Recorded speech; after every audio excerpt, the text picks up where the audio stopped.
1, 2, 1, 2. 1, 2, 1, 2. 1, 2, 1, 2. 1, 2, 1, 2.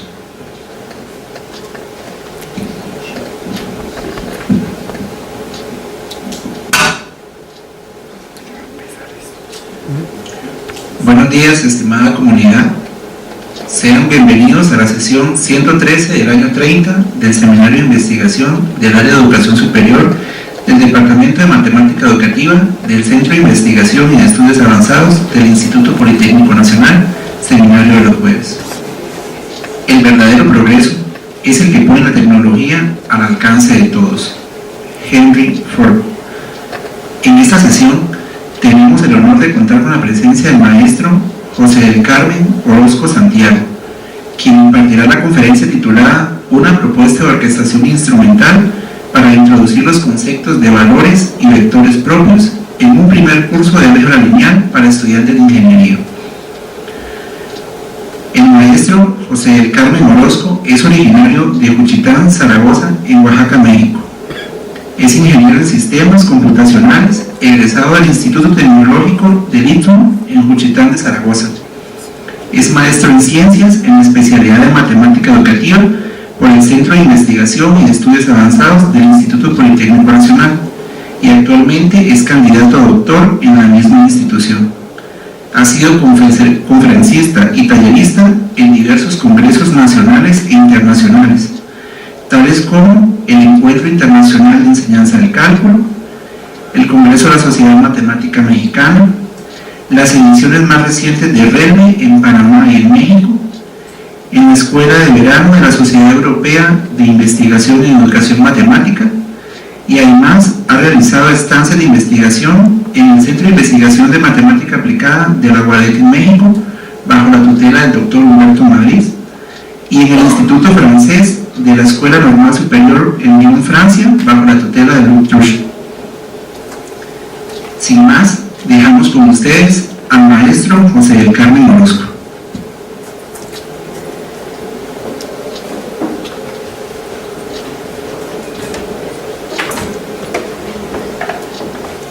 Muy buenos días.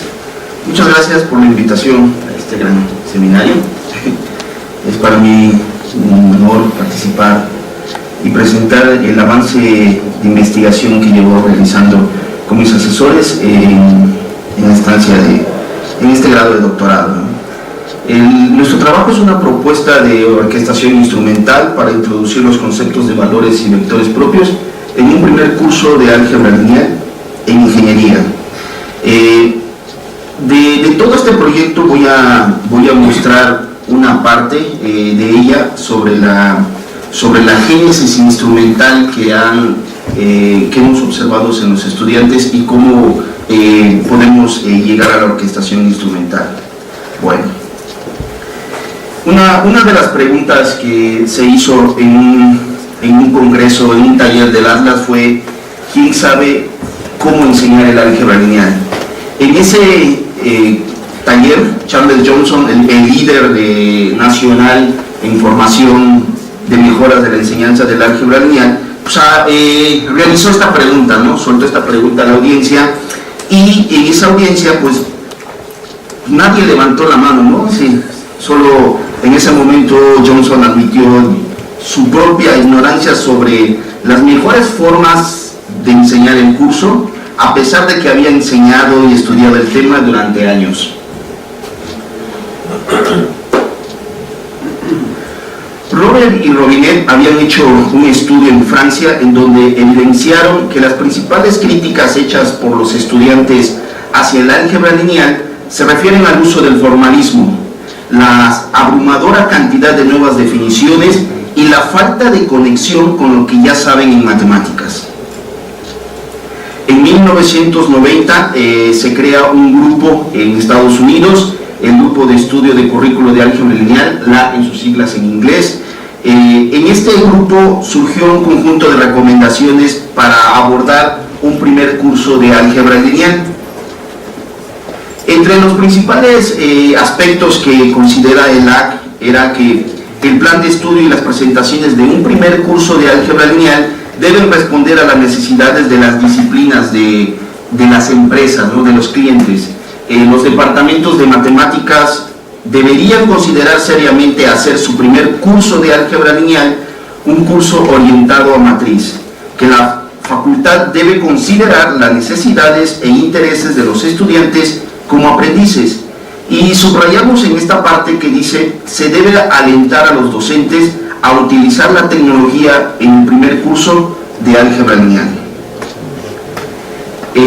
Dorian y Serpinska distinguen dos fuentes inseparables de las dificultades de los estudiantes en los procesos de aprendizaje: la naturaleza misma del álgebra lineal, que son las dificultades conceptuales, y el tipo de pensamiento necesario para la comprensión del álgebra lineal, dificultades cognitivas. Nosotros, de esta breve introducción sobre el problema del álgebra lineal, nosotros nos centramos en una parte que son los valores y los vectores propios. Algunas investigaciones previas acerca de estos conceptos, Thomas y Stewart hacen un estudio acerca de la ecuación AX igual a lambda X.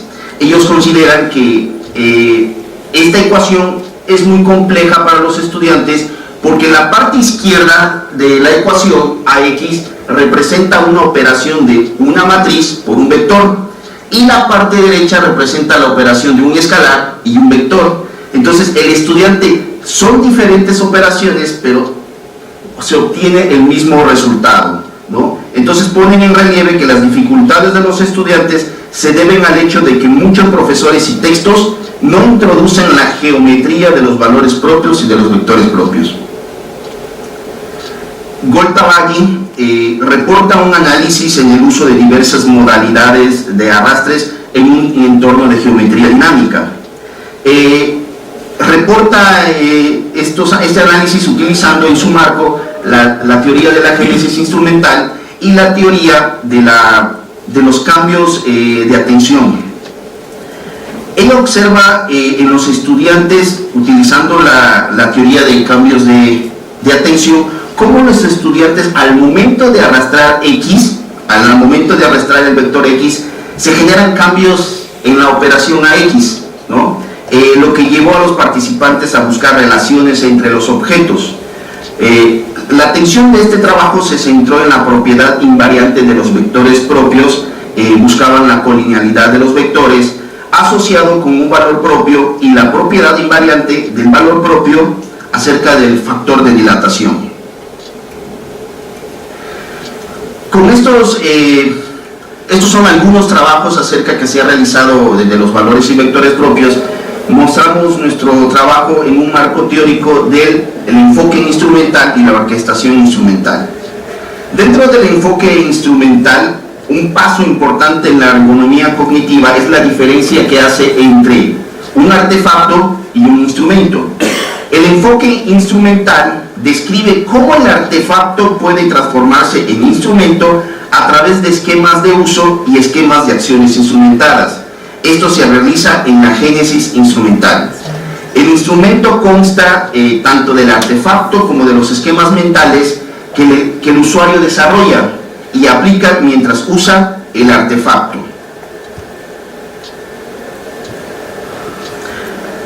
Tenemos una ecuación donde dice que el instrumento es el resultado del artefacto más los esquemas y técnicas para un tipo dado de tarea. Bueno, Rabardel utiliza el concepto de esquema en el enfoque, pero este concepto lo retoma de Bernoulli. Bernoulli redefine el concepto de esquema tomado de Piaget. Entonces Bernoulli introduce el concepto de esquema como un esquema es una organización invariante de conducta para una cierta clase de situaciones. Para comprender su función y dinámica, el esquema se deben de observar todas sus componentes, que son sus objetivos, sus anticipaciones, las reglas de acción, las invariantes operativas, las posibilidades de inferencia. Para comprender la función y la dinámica de un esquema, es necesario considerar todos sus componentes. Los invariantes operativos son el conocimiento implícito contenido en los esquemas, teoremas en acción, es decir, proposiciones que se creen verdaderas. Un esquema tiene, por lo tanto, tres funciones principales. Una función pragmática, que le permite a la gente hacer algo. Una función heurística, que le permite a la gente anticipar y planificar acciones.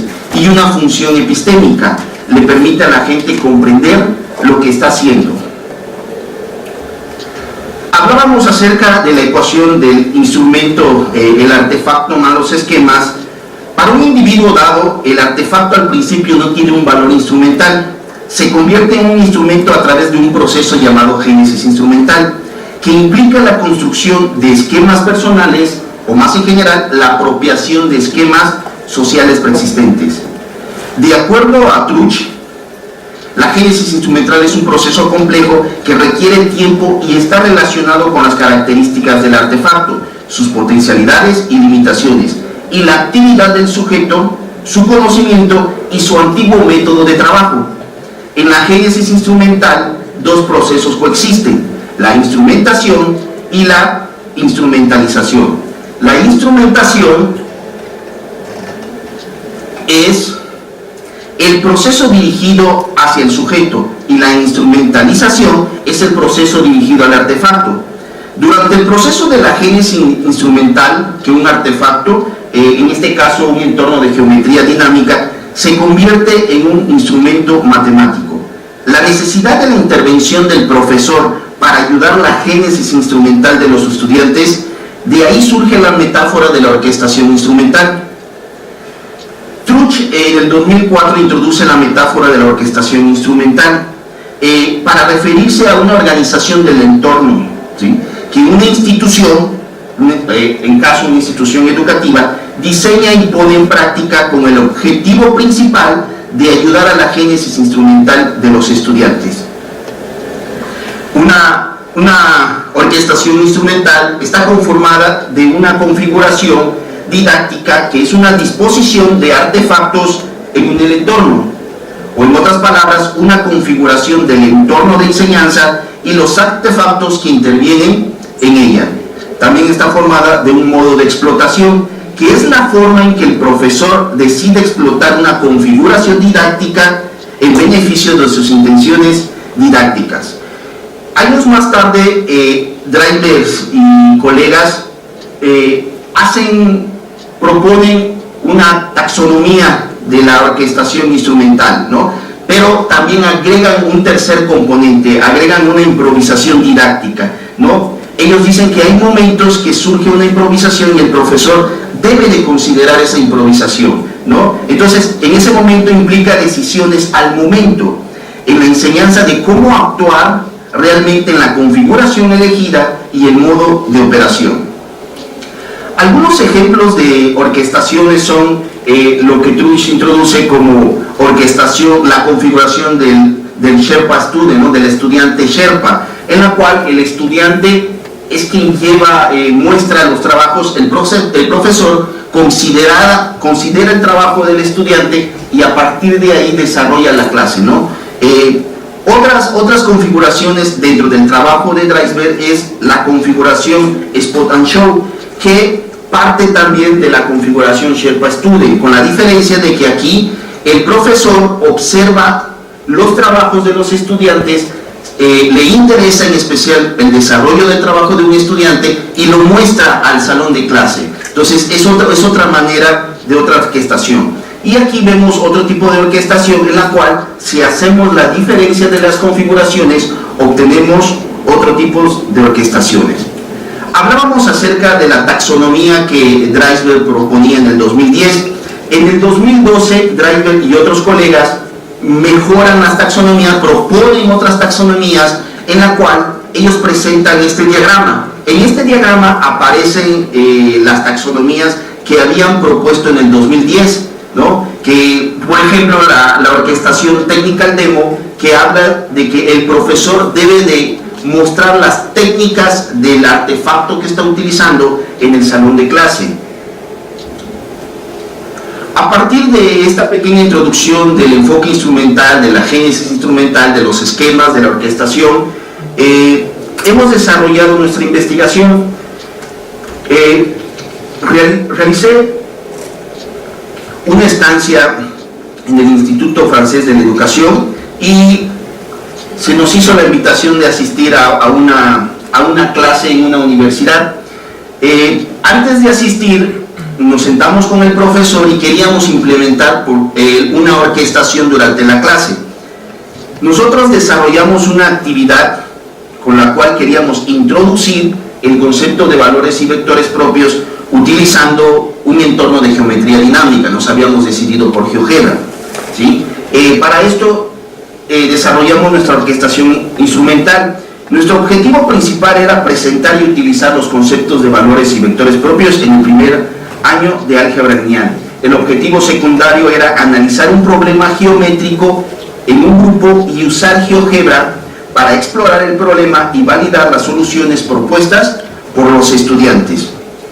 La configuración que nosotros proponíamos para esa orquestación era que los estudiantes se organizarían en 6 grupos. Ya considerábamos el número de estudiantes que tenía el profesor, que el trabajo iba a estar hecho, que los grupos estaban en composiciones de grupos heterogéneos, ¿sí? Todos trabajando con el mismo problema.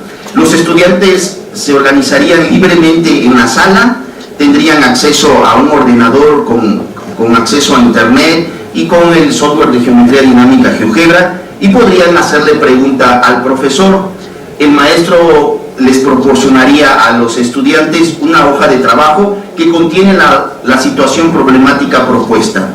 Un modo de explotación era que el maestro indicaría a los participantes la presencia de un observador y esperaría a que se organizara en el salón para proporcionar el problema, ¿no? Se iba a organizar libremente la sala y después el profesor presentaba el problema. Considerábamos que el grupo iban a ser 3 personas, entonces cada trío podría actuar de acuerdo con diferentes modos de explotación, analizar el problema y proponer soluciones en el papel y lápiz y utilizando la geometría dinámica.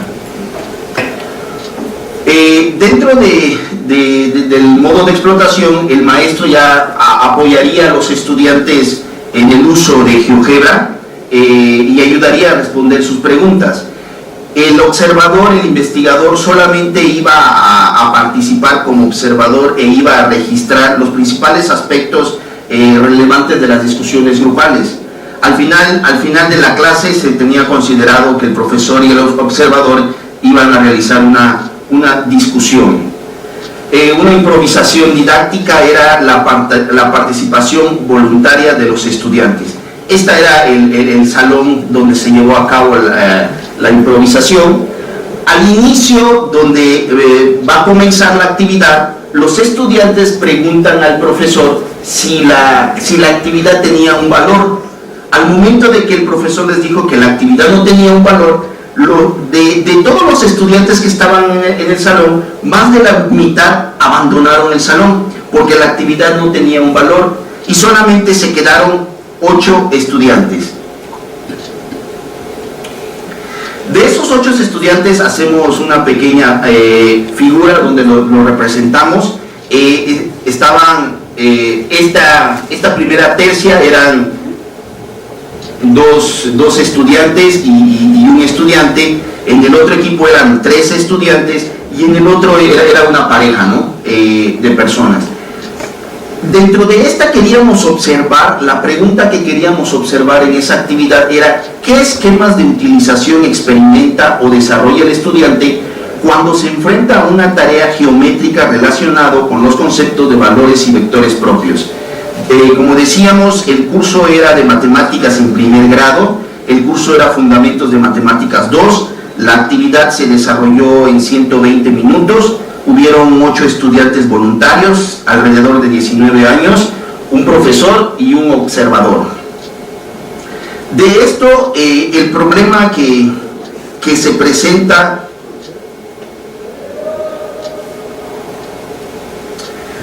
era un problema geométrico. Entonces, al momento de desarrollar, nosotros hacemos un estudio de caso, observamos a 2 personas, observamos a Cecil y observamos a a Henry.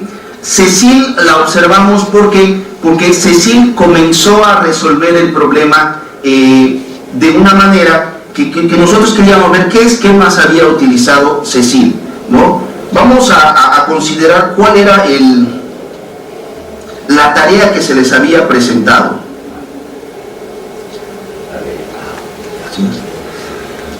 Esta era la tarea que se les había presentado. Se les pedía que encontraran un proceso de cómo iban a construir una aplicación lineal que convirtiera el rectángulo pequeño en el rectángulo grande. Primero se les hacía la pregunta, que cómo ellos iban a considerar un procedimiento para resolver esa.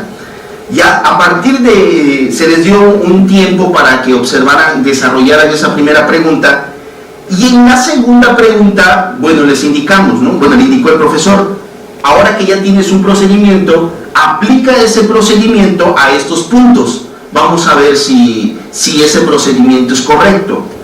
Después de que aplicaron ese procedimiento a esos puntos, ellos obtuvieron una matriz. En esa matriz, ellos construyeron una matriz M. La manera de cómo construyeron ellos la matriz M fue la parte que nosotros nos interesó, en la parte de papel y lápiz y en la parte del entorno de geometría dinámica. Entonces, Cecil, en el momento de empezar a trabajar, ella decía: voy a considerar el segmento OC como un vector y voy a considerar el segmento OA como otro vector. Como estoy en R2, voy a considerar a mi matriz M de 2 por 2. Entonces ella decía, si yo construyo una matriz con esta, ella decía, bueno, mi objetivo es encontrar una transformación lineal tal que al aplicar esa transformación al rectángulo pequeño voy a obtener el rectángulo grande. Entonces queríamos observar los esquemas que desarrollaba Cecil en esta manera, ¿no? El objetivo que ella tenía ya estaba claro que era una transformación lineal. Los subobjetivos que ella decía era, voy a reconocer, voy a ver que OF, al momento de que yo multiplique para obtener OF, sé que es una proporcionalidad de OC. Al momento de que yo obtenga OD va a ser una constante por el OA que yo ya había considerado, ¿no? Las anticipaciones que hacía Cecil era que ella decía, ok, primero lo voy a hacer a lápiz y papel y después voy a corroborarlo en el entorno de geometría y voy a ver si se observa esto lo que yo estoy considerando. Las reglas de acción que ella consideraba era, si encuentro una matriz que se multiplica por OC, obtengo OF. Entonces, esa misma matriz debe de multiplicar OA y debo de obtener OD. Entonces, ella considera de que es la misma matriz que va a obtener para los dos. Los invariantes operatorios que desarrolla Cecil al momento de trabajar, estos se observaron ya en el momento que ella empieza a trabajar con el entorno de geometría. En el entorno de geometría, en el tercer paso, vamos a mostrar el tercer paso. En el tercer paso se les pide a ellos, ok, ya encontraste una matriz M, ya hiciste el proceso, vamos a trabajar en GeoGebra, vas a introducir una matriz. Se les indicó cómo se introduce una matriz en GeoGebra y se les indicó cómo se introduce un vector en GeoGebra. Después de haber introducido el vector, se les dijo que arrastraran ellos ese vector, que exploraran ellos ese objeto, ¿no? Que después de haber explorado ese objeto, se les pidió que ingresaran otro vector, pero con estas características, que el otro vector iba a ser el resultado de la multiplicación de M por el primer vector que ellos habían ingresado. Y después se les volvió a pedir que movieran el primer vector. Solamente se les pidió eso, ¿no? Que exploraran ellos qué observaban acerca de estos objetos.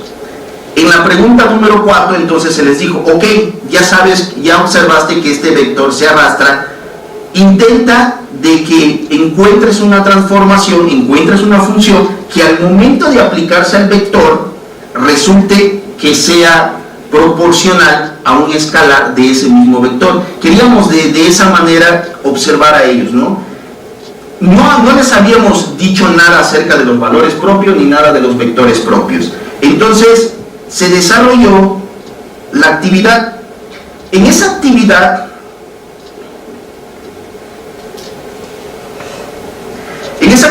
Cecil, nuevamente, voy a presentar una actividad donde más adelante voy a comentar de estos deslizadores. Entonces, Cecil, al momento de ingresar el vector, primeramente se le pidió que moviera el vector, ¿sí? Posteriormente se le pedía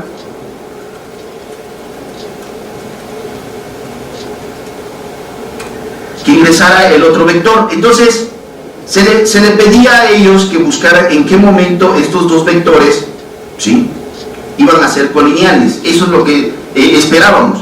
Entonces Cecilia, al momento de hacer, ella comentó que existía algo, que el ángulo entre estos dos vectores, si el vector U se iba en el sentido antihorario, ella decía que el vector V se alejaba.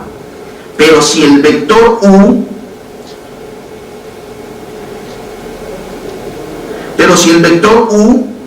perseguía al vector V, llegaba un momento que el ángulo, bueno, siempre que lo perseguía se disminuía el ángulo entre ellos. Esa era la manera que Cecil decía: si yo me alejo, el ángulo crece, ¿no? Pero también Cecil decía, ok, cuando yo me alejo de este vector, ¿sí?,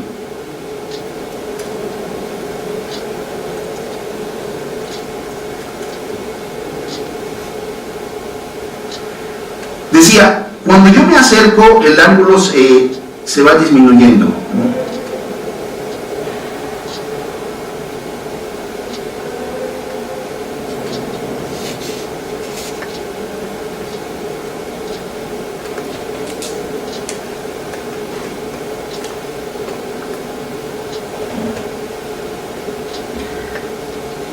Entonces ellos ya habían encontrado una matriz que era al inicio. Era la manera de cómo Cecil observaba los vectores. Ella trabajaba y decía, es que los vectores, y empezó a decir, los vectores tienen un ángulo que llega un momento que cuando U persigue a V, llega un momento que se empalma, ¿sí? Pero cuando U se aleja de V, llega un momento que V lo persigue y se empalma. Dice, pero ese empalme se realiza en la base del rectángulo y en la altura del rectángulo. Ella lo observa de esa manera. Dice, estos dos vectores son colineales en la base del rectángulo y son colineales en la altura del rectángulo, ¿sí? Hasta ahí llegaba. Entonces Cecil decía, ok, habíamos observado que de sus conceptos en acto y sus teoremas en acto, Cecil decía, ok, dos vectores son colineales si se pueden colocar una encima del otro. Eso es lo que ella decía, que si se lograba hacer, entonces iban a ser colineales. Los teoremas en acción que ella ejecutaba, ella decía, si la brecha, si la apertura de los ángulos disminuye al momento de que U persigue a V, va a llegar un momento que se van a empalmar. Si el ángulo al momento de alejarse disminuye, V va a alcanzar a U. Esas eran las ideas que tenía Cecil. Ella decía, si U persigue y el ángulo disminuye, va a haber un momento que van a ser colineales. Pero si en el otro lado V persigue a U, también va a llegar un momento que van a ser iguales. Pero también dijo ella, si los ángulos nunca cambian, entonces nunca va a haber una colinealidad. Esas eran las ideas que tenía Cecil. Era la manera de cómo ella empezaba a reconocer a estos vectores. Observamos otro caso, que es el caso de Henry. Henry creó un escenario utilizando deslizadores. Él utilizó el entorno de geometría. Henry decía, ok, él introdujo 4 deslizadores, hizo la matriz con los 4 deslizadores, colocó 3 puntos, y después él dijo, ok, ya observé que hay 3 puntos, pero de estos 3 puntos nada más se interesó por el punto E y por el punto E'.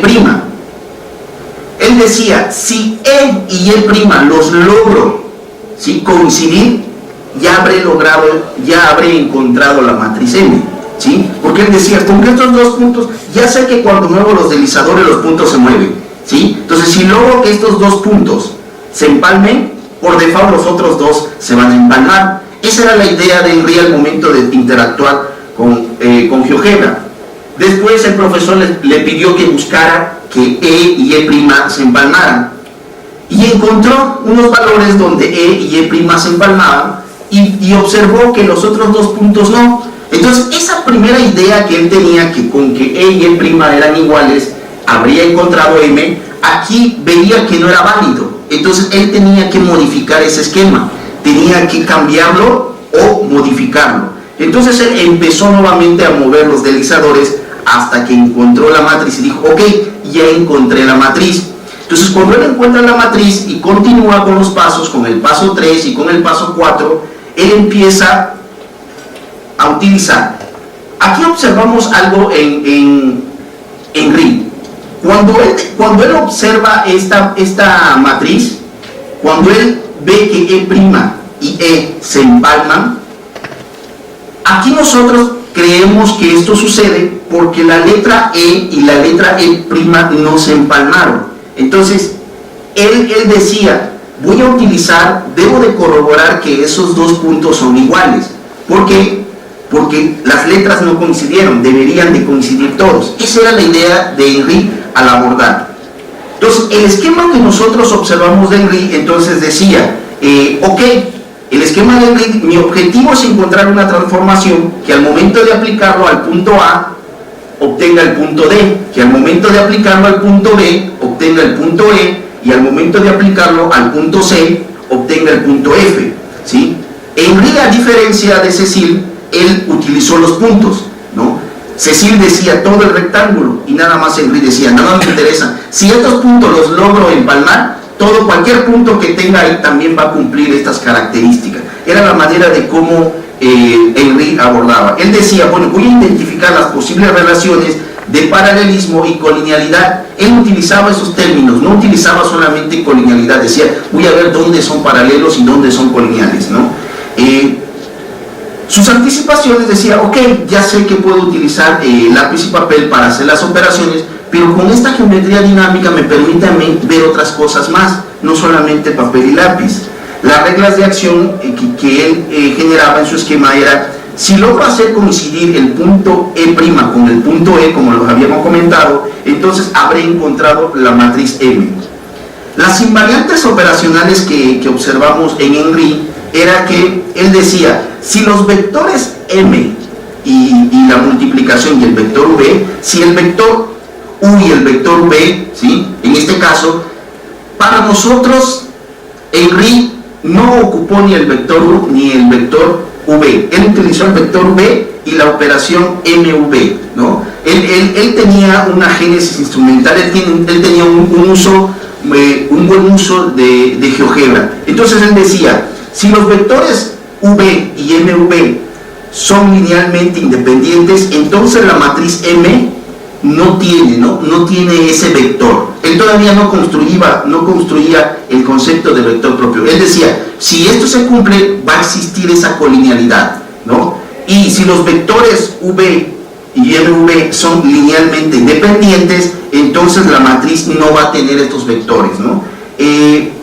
Una de las inferencias que él decía era, si los vectores M y V son dependientes, entonces para que yo encuentre la constante de proporcionalidad, debo de calcular la norma de uno y la norma del otro, pero él utilizaba el cálculo haciendo la norma del vector más grande entre la norma del vector más pequeño. Él nunca consideró V entre MV o MV. Él consideró, voy a tomar el vector más grande entre el vector más pequeño.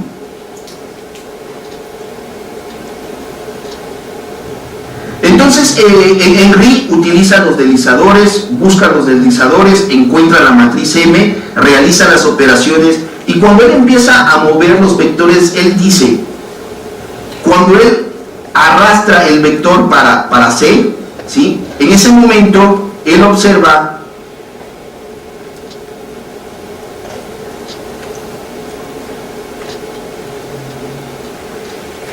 Él dice, cuando estos vectores se empalman, entonces cuando son colineales, y dice, oh, pues es la base del rectángulo, ¿no? Estos vectores son colineales, ¿sí?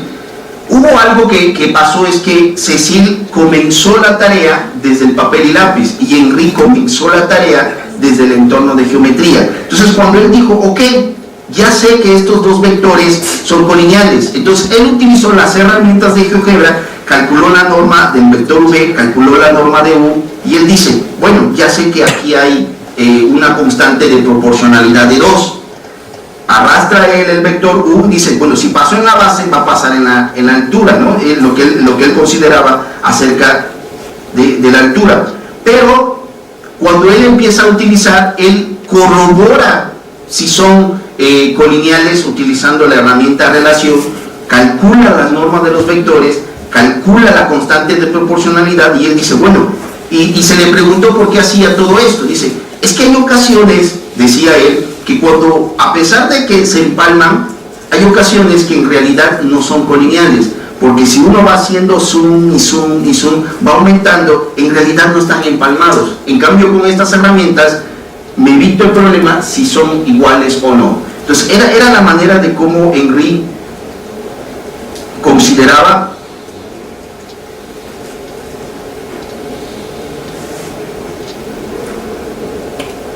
y a partir de esto creemos que el esquema utilizado por Henry fue posible debido a que los elementos de la matriz son exactos, ¿no? Sí, los elementos de la matriz M eran exactos, ¿no? Y que se encontraba en el intervalo. Cuando él desarrolla, crea él los intervalos, él en los intervalos le da desde menos 5 a 5 con un incremento de 0.1. Y los elementos de la matriz estaban en esos valores, por eso encontró en la matriz. Si no estuvieran en esos, nunca hubiera él logrado, bueno, creemos que nunca hubiera logrado pues, que empalmara todos los puntos. El arrastrar el vector V y observar el cambio en MV llevó a los participantes a buscar relaciones entre estos dos objetos y relacionarlos con la matriz obtenida. El uso de GeoGebra ayudó a Henry con sus dificultades conceptuales. Él primeramente no sabía cómo abordar el problema. Él se fue directo a GeoGebra y dijo, bueno, pues voy a buscar cómo se comporta esto. Ya que obtiene la matriz, ya que ve esas relaciones, dice, bueno, entonces ya sé que esa matriz la puedo obtener de esta manera, realiza las operaciones en el papel y lápiz y encuentra la matriz en papel y lápiz, ¿no? Sin utilizar el entorno. Él ya tenía conocimiento de cuáles eran los valores de la matriz. Cuando él resuelve en papel y lápiz para obtener la matriz, corrobora de que era la misma matriz que ya había encontrado a prueba y error. Por su parte, Cecil mostró un mejor conocimiento conceptual. Ella primero ya sabía que la matriz que al momento de multiplicarse por OC le iba a dar OF. En esta experiencia no logramos observar si los estudiantes reconocieron la existencia de una infinidad de vectores propios asociados con cada valor propio, ¿no? Y a partir de esta experiencia, nuestra investigación, hemos nosotros, con esta experiencia, hecho las siguientes preguntas, ¿no? ¿Qué orquestaciones ayudarán al maestro a fomentar el desarrollo de conocimientos conceptuales del estudiante? ¿Y cómo pueden los estudiantes reconocer cuántos vectores propios diferentes existen asociados a un valor propio dado, ¿no? A partir de esta experiencia decimos, bueno, hay que ver qué orquestaciones debe de realizar el profesor para que no pase esto, ¿no? ¿Por qué? Porque el primer punto de la orquestación era, bueno, desarrollar el punto número 1, pero Henry comenzó utilizando el ordenador y esto logró que pues fueran diferentes, ¿no? Cecil comenzó con papel y lápiz, terminó con el entorno de geometría dinámica. Henry comenzó con el entorno de geometría dinámica y terminó con el papel y lápiz, ¿no? Para corroborar todas las operaciones que él ya había observado, ¿no? Al final de clase, bueno, pues se hacía la discusión de que esos vectores, de que existe una matriz que tiene esa característica, que al momento de aplicarse, al momento de mapear un vector, llega un momento que son colineales, y era el momento de que ya se iba a empezar a abordar, bueno, de que esas características, que esos vectores y que esos constantes que ellos observaban eran los valores propios y los vectores propios, ¿no? Hasta ese momento todavía no se les había dicho yo qué eran los valores propios ni los vectores propios, ¿no? Esas son las referencias del trabajo y muchas gracias por su atención.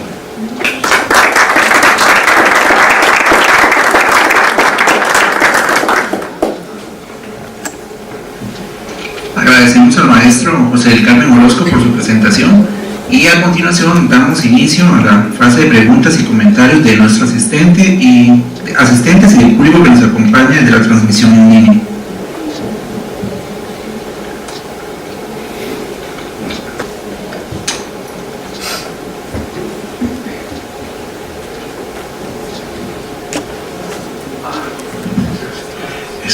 Buenas tardes. Si te preguntan, aquí has comentado en tu presentación de que ellos no tenían conocimiento de cuál era el significado de vectores y valores propios. O sea, ¿es cierto eso? Ok, bien. Ahora, partiendo de ello, entonces, ¿qué requerimiento qué requerimiento es suficiente de GeoGebra para que ellos puedan llevar a cabo esa actividad? Al momento de desarrollar la actividad se les preguntó a los estudiantes si tenían conocimiento del uso de GeoGebra. Ellos decían que en sus cursos anteriores ya la habían utilizado, pero que no la utilizaban frecuentemente, ¿sí? Ya tenían conocimientos. Nosotros, era parte de observar de la génesis instrumental que tenían los estudiantes con este entorno, porque también queríamos ver cómo ellos se apropiaban de ese artefacto, ¿no? Cómo hacían la apropiación de ese artefacto.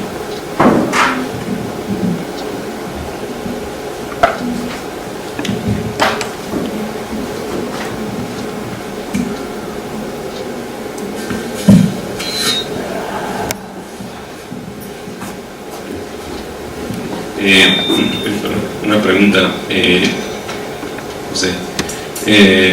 En cuanto a la que le llamas improvisación didáctica, mencionas que estaba en función de la participación de los estudiantes. Mi duda es esa, si la improvisación didáctica es referida a los estudiantes o al profesor o a ambos. Era la orquestación instrumental de la actividad de la clase que habíamos desarrollado. Estábamos conscientes que habíamos propuesto de que se iban a hacer equipos, del número de estudiantes en cada equipo, ¿sí? Pero no considerábamos de que se iban a ir más de la mitad de la clase, ¿no? Considerábamos, bueno, de que no iba a tener un valor la actividad, pero los estudiantes iban a participar en esa actividad, ¿no? Entonces, en ese momento se tuvo que modificar, decir, bueno, van a ser 3, porque como quedaron 8, digo, bueno, 3 y 2, ¿no? Fue de la manera de cómo. ¿Por qué? Porque si hacíamos equipos de 2, iban a salir más equipos y observarlos sí iba a ser más, ¿no? Era más trabajo. Entonces, por eso lo hicimos de 3. La forma de cómo se seleccionó a los estudiantes fue, el profesor dijo, a ver, estos 3, intentando de que fuera heterogéneo, no que en un equipo fueran los más listos, en el otro más bajo, no, se intentó que fuera heterogéneo, con el conocimiento que ya tenía el profesor de los estudiantes. Fue el profesor quien decidió hacer los equipos de esa manera.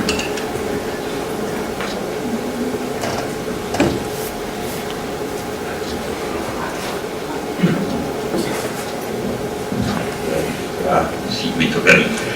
Bien, entonces tengo preguntas y observaciones. Y preguntas, en tu trabajo hay referencia a lo que estudiaron en Sonora, en particular José Luis Soto, porque entraron en consideración el mismo problema de transportación lineal, también aparecen vectores propios. Entonces, ¿te apoyaste sobre el trabajo de Sonora? Un apoyo directo de Sonora, no, hay un trabajo también otro trabajo de Goltabagi y Natalie Sinclair, en la cual realizan con un bosquejo la actividad, pero en el bosquejo ellos proporcionan la matriz, ellos dan indicaciones del estudiante, busca esta constante de proporcionalidad, busca estos vectores cuando son colineales. Entonces nosotros queríamos que el estudiante observara, queríamos viendo, apoyándonos de Ángela Restrepo, queríamos ver la génesis instrumental del desplazamiento de ese trabajo. Pero no habíamos considerado el trabajo de José Luis Soto, ni el de Gabriel, porque se ha hecho en particular dentro del marco de nuestro propio departamento. Hay una parte independiente, entonces vale la pena no olvidarse de nuestra historia. Entonces, sí, de referencia hay unos que se apoyan también sobre Dubinsky y Apoe, en caso de este tipo de estudio, porque precisamente el esquema de adquisición de conocimiento que corresponde a Apoe es también válido. Entonces sería probablemente, no sé si consideraste esta postura posible. No, hasta el momento no lo hemos considerado. Y ahora unas observaciones, entonces si va a llegar la pena consultar también unas observaciones. Es que aquí veo una mezcla de geometría propiamente cartesiana con geometría euclidiana. Entonces me molesta un poco eso, porque en la matemática los conceptos de vectores y valores propios son conceptos meramente cartesianos, pero que sí se aplican también en el contexto de geometría euclidiana con distancia. Por ejemplo, hay matrices de rotación, pero normalmente el estudio de valores y vectores propios no debería de abarcar, incluso en la instrumentación que se hace, por ejemplo, una figura como un rectángulo. Ángulos no son relevantes, pero la superposición sí. El rectángulo, en este caso, puedes proyectar la figura, conviene porque es un paralelogramo. Entonces, lo que pasa es que ya viene una primera, pero implícita, queda algo muy implícito. Una primera cosa es que si las imágenes de C y respecto A son F y D, entonces también la imagen de B va a ser E. ¿Por qué? Porque B es la suma de los vectores OC y OA, y E es la suma de los vectores OF y OD. Pero no es porque es un rectángulo, es porque es un paralelogramo. Entonces, aquí hay algo que me molesta y se consideran normas, ángulos, entonces aparecen conceptos ajenos al tema de estudio. Y eso, en mi opinión, puede molestar, digamos, la génesis instrumental, porque viene, de hecho, dicen los ángulos. Si se observa la misma figura, ¿tienes la GeoGebra? Vamos a ver la misma figura, pero con clic derecho puedes cambiar la apariencia de los dos ejes. Clic derecho sobre ya dice, no, RX, ya. Ponle, por ejemplo, 1 a 2 en vez de 1 a 1. Aquí no, hace falta ir a la derecha, ya. Y ves, aquí es normalmente una figura que se debería de considerar en el problema con esta aproximación instrumental. Entonces, no es grave porque ya de todo modo el experimento se debe de repetir porque el público viene insuficiente, pero si se repite vale la pena distinguir la geometría. Claro, sí, hay algo que sin embargo es verdadero cuando luego viene una estructura euclidiana y que se considera una matriz de rotación. Esta no va a dar lugar a ningún vector. Es otra cosa que en la observación de Henry aparece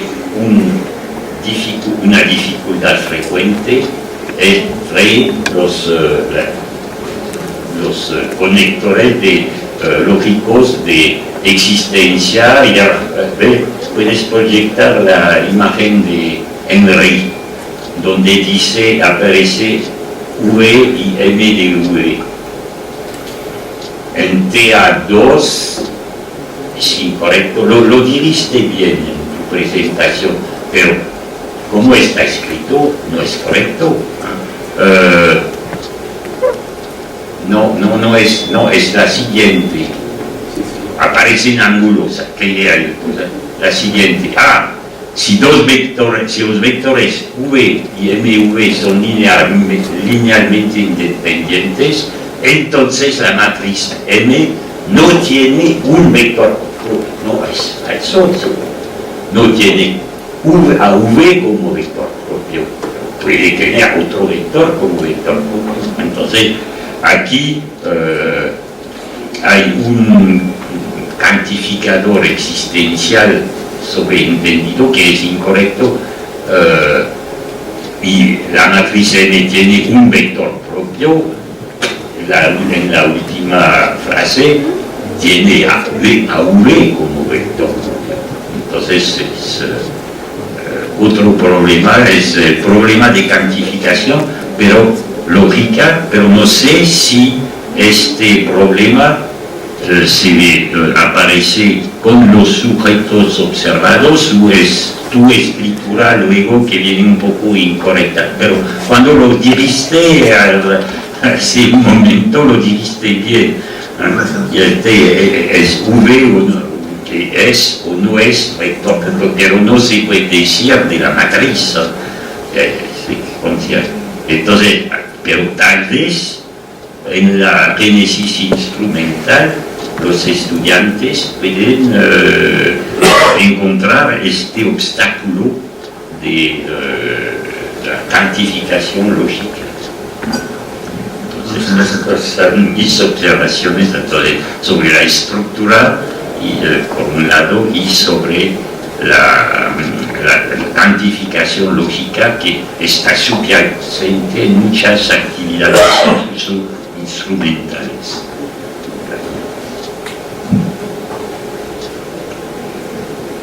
¿Alguien más tiene alguna pregunta? ¿Comentario? ¿No? Bueno, entonces agradecemos nuevamente a nuestro invitado por haber compartido con nosotros los resultados de su línea de investigación y la retroalimentación que han dado nuestros colegas. A continuación se hará entrega de un diploma de reconocimiento, el cual dice lo siguiente: el Centro de Investigación y Estudios Avanzados del Instituto Politécnico Nacional, el Departamento de Matemática Educativa, otorga el presente reconocimiento al máster en Ciencias José del Carmen Orozco Santiago por su conferencia Una propuesta de orquestación instrumental para introducir los conceptos de valores propios y vectores propios en un primer curso de álgebra lineal para estudiantes de ingeniería, impartida en la sesión 113, año 30 del Seminario de los Jueves del área de Educación Superior. Firma la doctora Rosa María Farfán como coordinadora del Seminario de los Jueves. Le damos por favor todos un fuerte aplauso a